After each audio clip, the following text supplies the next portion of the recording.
Take a city like New Orleans, for example.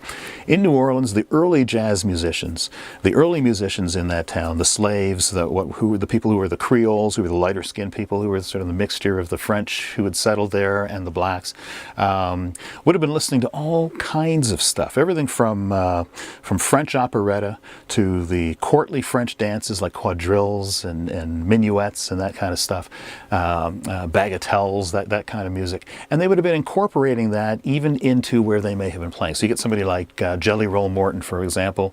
They talk about early jazz musicians playing in brothels to entertain the gentlemen. Maybe the music started, that was when they were supposed to finish their time with the girls, and away they go. But incorporating music that was understood and then jazzing it up a little bit.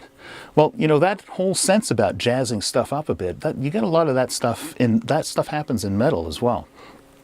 Okay, so you've got musicians listening to that music.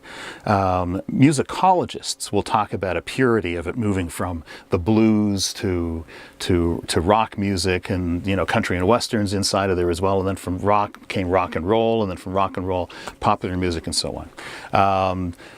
But that kind of negates a whole bunch of what we now nicely refer to as roots music. So roots Americana music, folk music, Appalachian sound, Cajun music, blues, early jazz, ragtime, Dixieland, all of that stuff inside. Imagine living in a place like New Orleans where that's your jambalaya, that's your pot of everything that you're listening to. You grow up listening to that. You can't help having that influence happen in the music that you do. People still believe in the power of rock and roll music. Hey, thanks for watching. My name is Daniel Sarkisian. I'm an independent filmmaker from Toronto.